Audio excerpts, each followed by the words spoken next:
Worked. All right. So give it a few seconds. It's loading. It's this big production here. I screen shared this in the past and people were very excited about it. Cool.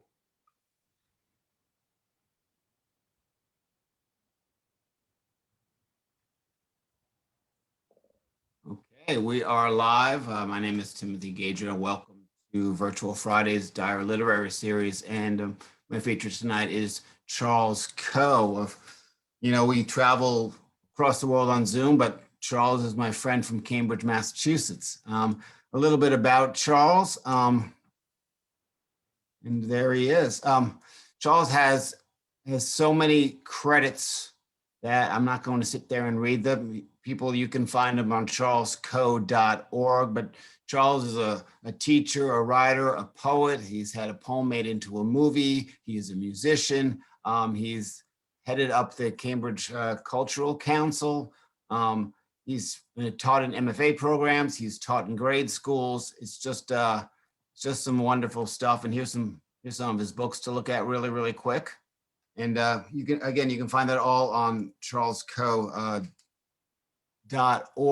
And so now I'd like to turn it over, and very gratefully turn it over to Charles.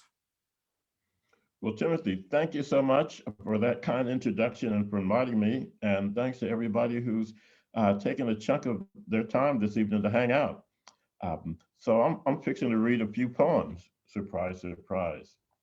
And I'm starting off with Inauguration Day, 2021. Like the world's worst party guest, you finally stumble out the door, kicking a table over in a final gesture of contempt, sending shrimp cocktail and grandma's beloved punch bowl crashing, eggnog and crustaceans and shards of 100-year-old crystal spread across the living room floor. There is no accounting for the carnage in your wake. Some of what you have taken will never be returned. Some of what you have broken will never be fixed. Yet we are here still, exhausted, but resolved to rebuild and reclaim, gathering ourselves and rolling up our sleeves as the light of a new day shines through our broken windows. I'm going to read a couple for this weird time that we are still in, but we seem to be slowly emerging from a dark tunnel, at least in this part of the world. This is Communion, Spring 2020. Do you remember those times when we'd all meet at some favorite restaurant? Stepping in from the cold, breathing clouds of garlic, shrugging off coats for the welcoming hugs. We'd examine the menu with the care of archaeologists blowing dust off a newly discovered Sanskrit tablet. And we'd sit so close, touching sometimes, passing platters back and forth, everybody yakking at once, pausing to join in a ragged chorus of happy birthday drifting over from another table. And finally, as our ravaged plates made their way back to the kitchen, sometimes we'd pose for a picture taken on someone's phone by an indulgent server. Arms wrapped around each other, grinning like high school kids at graduation. Now those of us who live alone search cookbooks and computers for recipes we make for one. Post pictures of our creations online, not to brag, but to share communion, the only way we can.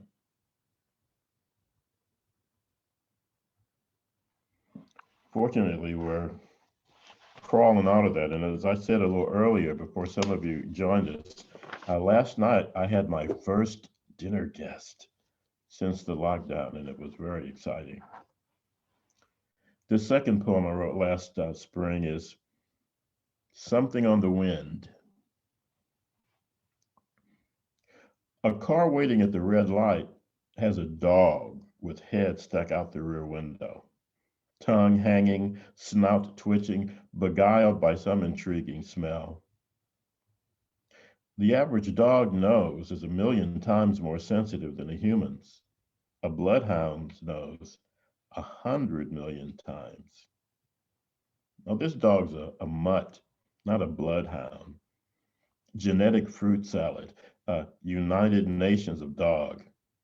But it has a fine nose and appears unconcerned about its lack of pedigree, focused instead on whatever it's sniffing. And it occurs to me there might not be a more contented creature on the planet than a dog with head stuck out a car window. The light turns green, the dog moves on to new olfactory adventures, and I wonder what it smelled here. What it smelled that I could never detect with this feeble human nose, even if this nose weren't covered by the mask I'm hoping will protect me from something on the wind.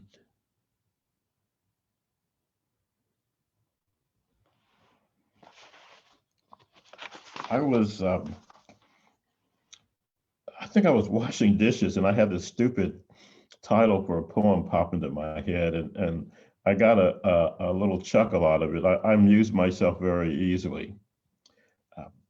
And I posted on Facebook that I'd had this thought about this title, and some people chuckled, and then I realized, geez, now I got to write the poem.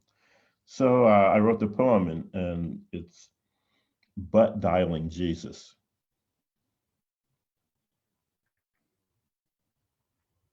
There was a time when voices emanating from my pants would have caused concern. But now I just shrugged, pulled out my phone to hear a recording. You have reached the Son of God. I am currently speaking with another supplicant, but please hold. Your salvation is important to me.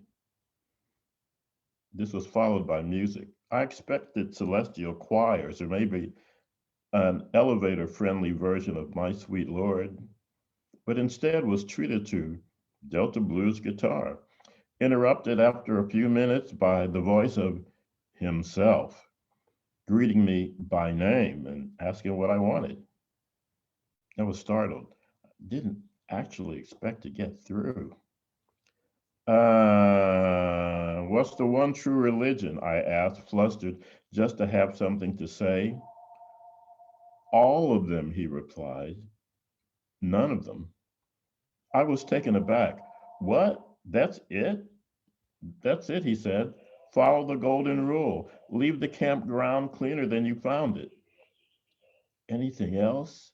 I have a lot of people on hold. I had nothing and mumbled my thanks. He said, go in peace, and broke the connection.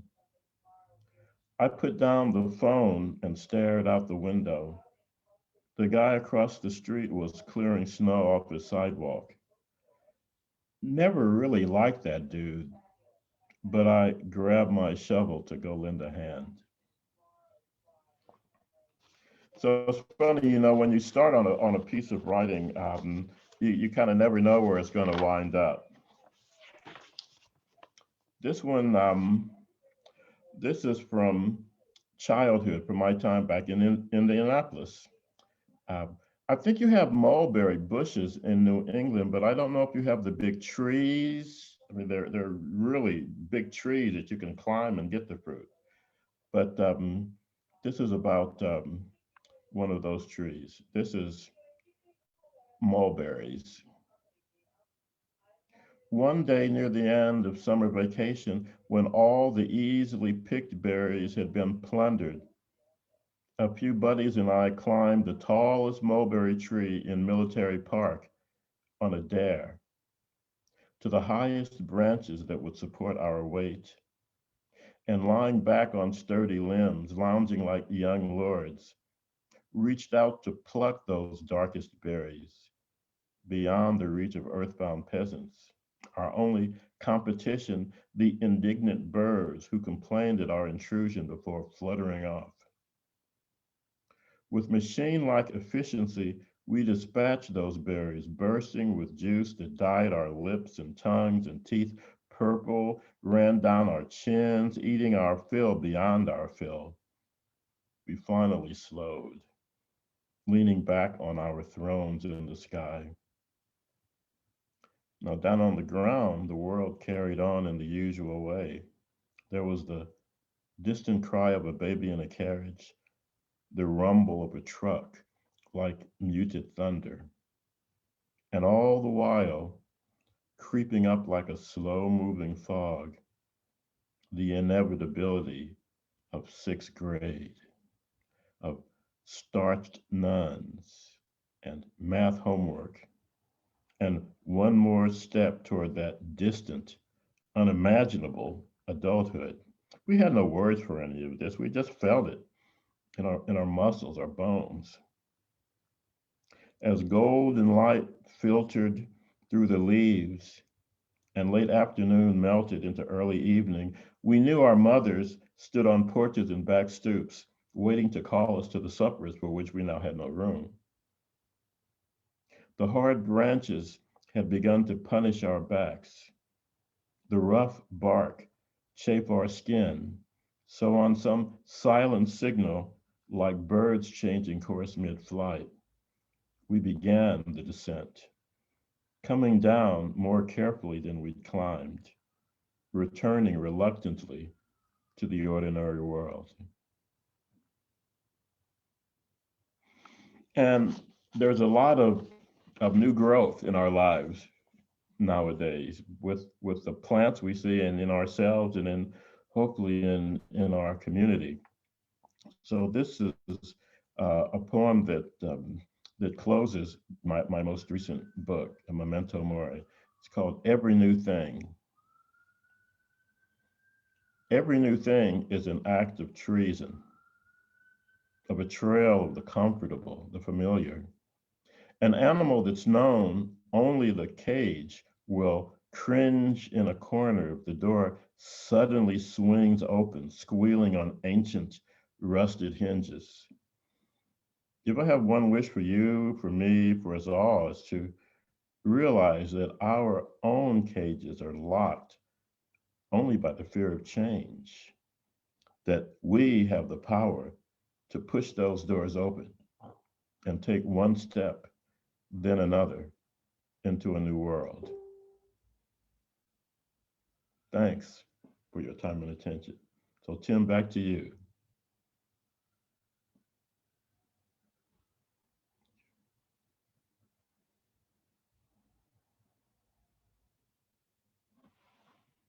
Tim, you're on mute, my friend. Oh, I had so many good things to say about your reading, and they just got lost in the mute world. But that was a wonderful reading, and I'm going to open the questions with a wonderful question that Jessica put in the chat. It says that you engage with the everyday in a way that makes things special. Is there a technique that you use or a question you ask of reality in order to do so? Oh, Jessica, that's a great question. It, I pay attention, I look, and I listen, and I try to share the things that I've seen. I did a reading recently with a couple of poets who I really admire, and they do this very intense, powerful, political poetry. They're these long form poems that are just sweeping, majestic, and I'm thinking about my own work in comparison with them, and you can make yourself crazy comparing yourself to somebody else's work. But you have to be clear about who you are. I don't do that kind of writing, and if I did, it would sound false because it's not my true aesthetic or impression. If I were a painter, I would be a miniaturist, I think. I will look at a thing, a small thing, and I will try to go into it and sense something or see or intuit something about it that I can share with people in a way that makes our shared understanding of that thing much broader than that little thing, to not to sound pretentious, but to try to reveal great truths in small things and small moments. So, Jessica, I hope that answers your question. Yeah, you're an incredible storyteller in your poetry, but you've also written a novella. You've had a poem turned into a film. So, as a storyteller, what stories can you tell with poetry that you may or may not be able to tell in a novella or a film? Well, in a film or a novella, there's a main idea, but there are a lot of ideas that are expressed around, creating this environment in which that big idea, gets to support it. But when I write a really short poem, haiku, for example, but not just haiku, but just short poems, you can really tunnel into one little thing that that again, not to sound pretentious, but it can be profound. One thing that art can do, one thing that poetry can do, uh, I think bad poetry, good poetry makes the mundane profound, and bad poetry makes the profound mundane. People who try to write um, above their fighting weight in a way. That, like when 9/11 happened, I read some really bad poetry by people who are trying to write an epic classic poem about 9/11. The proud gleaming towers crumbling in clouds of dust. And it's like, no. I really respect how Robert Pinsky reacted when someone, a few months after 9/11, asked if he was working on poems about it. And he said, I'm still processing 9/11 as a human being and a citizen. I'm in no hurry to make art about it, which is not to say that people who felt moved to write poems about 9/11, they turned off their TV looking at the reports, and then they started writing, and they started writing stuff that was real and true. I'm not saying that there weren't people who were doing that. It's all personal. I wasn't, um, I, I still haven't been moved to write about it, because by now there's been some really good stuff written, and I've got my lamp focused other places. So I guess that's all I can say. Yeah, obviously, I'm fascinated about your poem Fortress that Roberto Mighty turned into a film festival gem. Um, my question is, did you have any feedback in the film process, or did Roberto see your poem and ask you about it? How did that work? And did you just get to see the finished project? That's that's a really good question. The poem that Timothy's talking about is one in my second book of poetry. That's all about my parents and my mother. Um, I realize now, you don't realize as a kid. My mother had some emotional problems that she basically hid in the house. I was never allowed to have friends over, et cetera, et cetera. And Roberto read that poem and he was moved to make a film about it. And he copied me on the casting call, and he described a couple of characters. He described my mother in a particular way, and the the the way he described her was not accurate. And so I emailed him back and said, "Oh, in fact, my mother never had a job outside the house." He had said that she was a working mother, and I got an email back from him that was like, "Thanks for sharing," and a polite pat on the head. And I got it. I said, "Oh yeah, right." When your work is used as source material, the artist who is taking that work isn't going to make a filmed version of your piece necessarily. She or he is going to use it as a point of departure for their own interpretation of the work. And so I got it, and I completely stayed away from it. And when I finally saw the film before it was released, I was I was blown away by the quality of it, by the quality of the acting, and the way he had used the text, the original text, to create this story.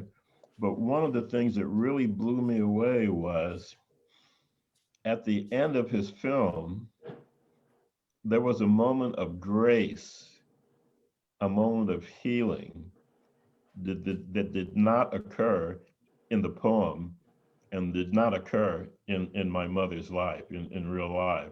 So that whole process was just fascinating. And it was my first experience. I've had some of my poems set to music, which is interesting too. But to have my text used as the basis of the script for a film, it was a remarkable experience. Now, in terms of music, you're a music lover. You're also a musician yourself. You play the didgeridoo, but also, what is? I've got a question here from John, too, and then there's a few questions about music and poetry. What is the connection for you between jazz vocals and poetry, and what vocalists have influenced you? Uh, I tend to keep poetry and music pretty separate, not because I have any political position to do so, but they're using different parts of my brain and different parts of my body when I'm expressing them. Like for years, I wrote song lyrics when I was doing a singer-songwriter thing, and my song lyrics were all conventionally structured. When you hear a song lyric, it's a poem. It has iambic pentameter. It rhymes, um, and that's the way I would write songs. But when I'm doing poetry, almost all of my poetry is in blank verses, in free verse. There's certainly an internal music and rhythm to them, I hope, but they're not rhyming. They're not da da da da da da la la la la la. So I think of them as different, and I've never been interested in doing the kind of poetry thing where I've got a jazz band going behind me or a guy playing walking bass, and I'm not saying that that's not cool, and I've been to gigs where I really enjoyed somebody else doing that, but that's not my thing. It's not my thing. Yeah, I guess you answered Karen's question right there. So so are you in the school that Bob Dylan is a great lyricist and not a great poet? We'll flip it around a bit. I think he's both. I don't really see a distinction between his lyrics and his poetry. I think he's an incredible poet. I was listening to Tangled Up in Blue um, a little while ago, which every time I hear it, it just blows my mind. I think it's one of the most incredible short stories in a popular song format that I have ever heard. And it's not like if you look at a song lyric, it's not like it really needs to read like a poem because it's a different animal. It's like people who do performance poetry, who do slam poetry. Their work is brilliant in a performance setting, but if you read the lyrics, it wouldn't necessarily have exactly that same impact. It needs the element of performance to really become alive, which is not a rule. I mean, there's some slam poetry, some performance poetry that reads beautifully on the page.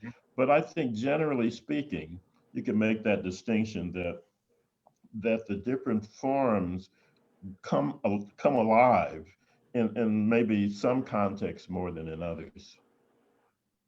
All right, let's talk a little bit about your work at the Mass Cultural Council, which is, pretty much giving back and for the community. But I want to get a little weird with this question. What was the strangest thing that someone wanted to get a grant for with Mass Poetry Council, or sorry, the Mass Cultural Council?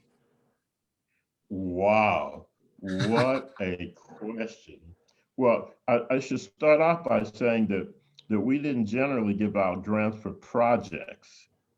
That most of the grants gave out were to organizations that to support their work ongoingly. So it wasn't like, oh, I want to do I want to do a 50-foot statue of Mickey Rooney and cream cheese on Boston Common. So Oh, we didn't necessarily have those kinds of, but I can remember one interesting time when there was one program that did give out small project grants. And I was on the staff panel assessing those along with some people from the community.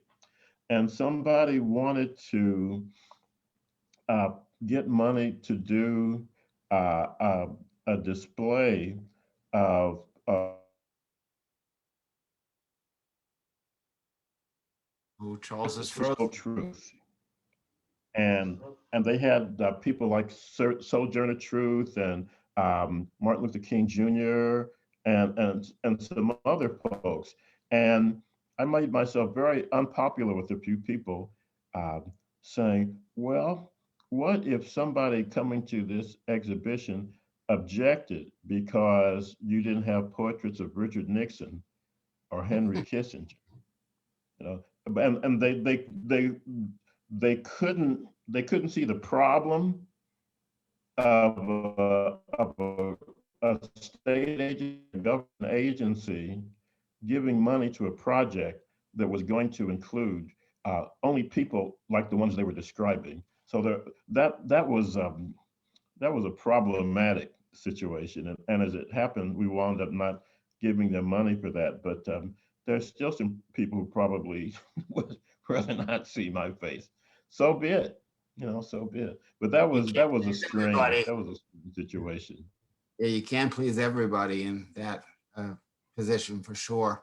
Ain't I'm that going to the jump a truth? little bit to your novella, Spin Cycle. Now, in Spin Cycle, your main character is basically a loner, but not by design. Like he's looking for hope, he's looking for something, but he just can't get comfortable, and he ends up in laundromats, watching clothes turn around. And he talks to people on the street that are kind of like on the fringe, so to speak. Do you feel that we all kind of feel that way?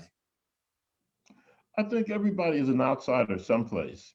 A lot of people who read that book, although they might felt like outsiders, and I'm an outsider in certain ways as well. We all are, but most of the people reading the book had a warm and dry place to sleep, which is the one thing this character did not have.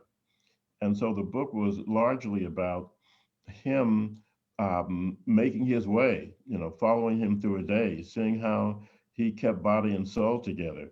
And when I work downtown, and just when I move around the world, I'm always I'm talking to everybody. I'm talking to the cab driver. I'm talking to the person checking me out at the supermarket, and I talk to street people because they're actually people. And and I know that there are some people in this culture who just see a street person as a failure or a bag of rags on the sidewalk, or oh, it's a character issue.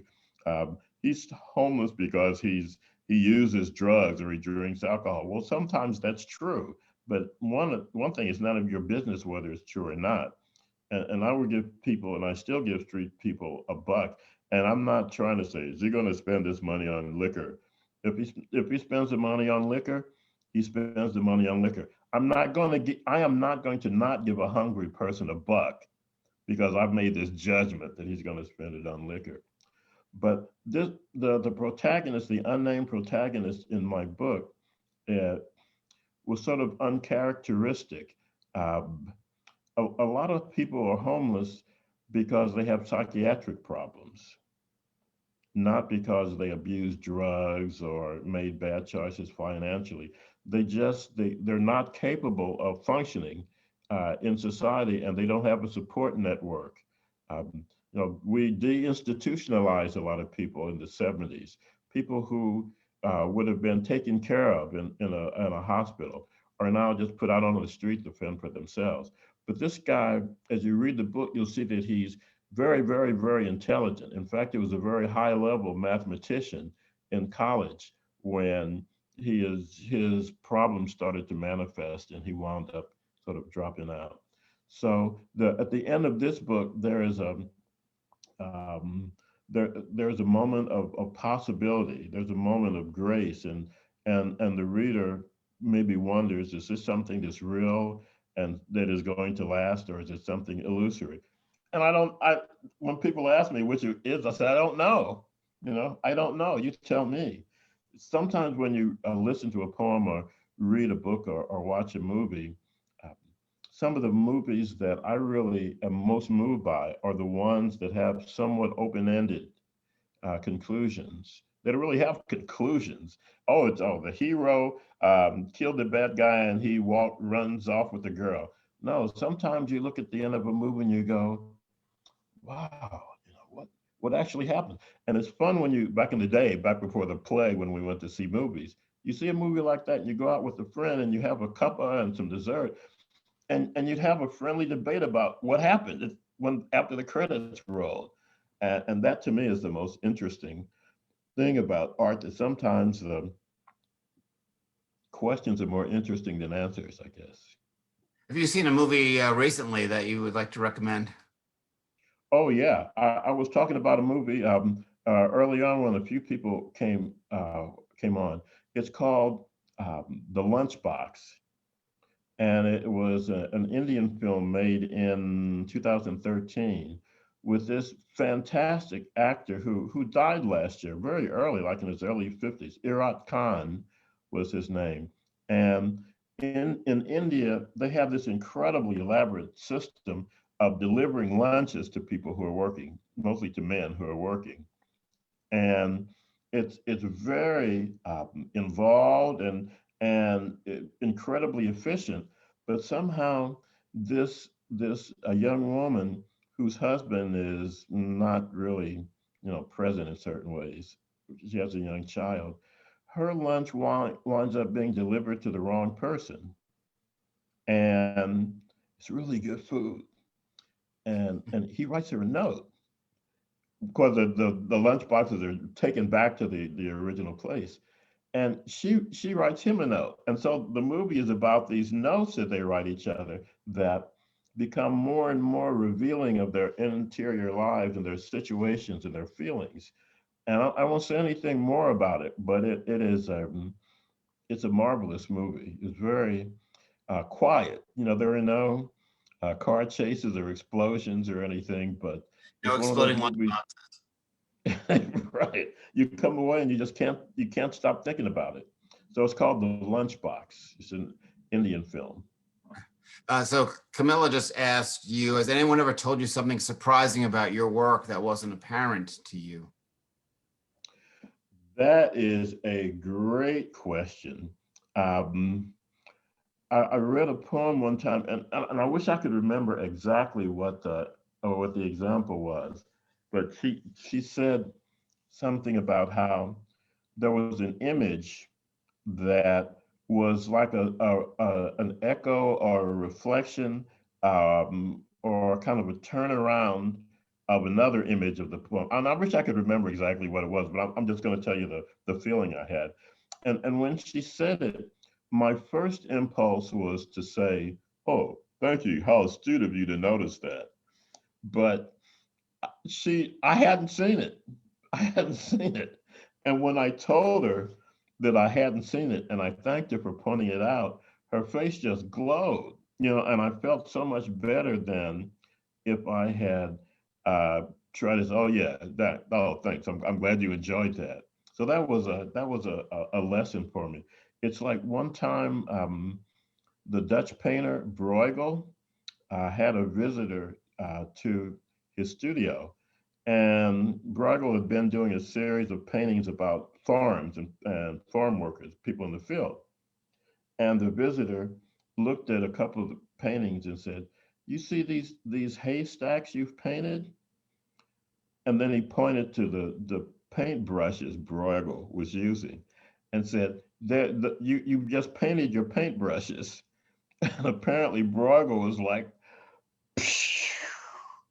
because he had not noticed it. So I wish, Camilla, that I could remember exactly the example I'm trying to pull up, but that was the feeling I had, and that was the reaction. That's a fantastic question. It's a fantastic question. All right, we need to wrap things up. So let's do something really quick. I'm gonna do something called a lightning round with you because All right. you have taught so many different age groups. So when you're teaching these various age groups, I want you to think of one or two words which describes the best in general thing about their work or their processes. So when you're teaching, or how about grade schools? Curiosity and courage. Okay, high school. Resolve. Let me take that again. Carefulness, being careful with image. College undergrads. Exploring, excited, questing. They're questing.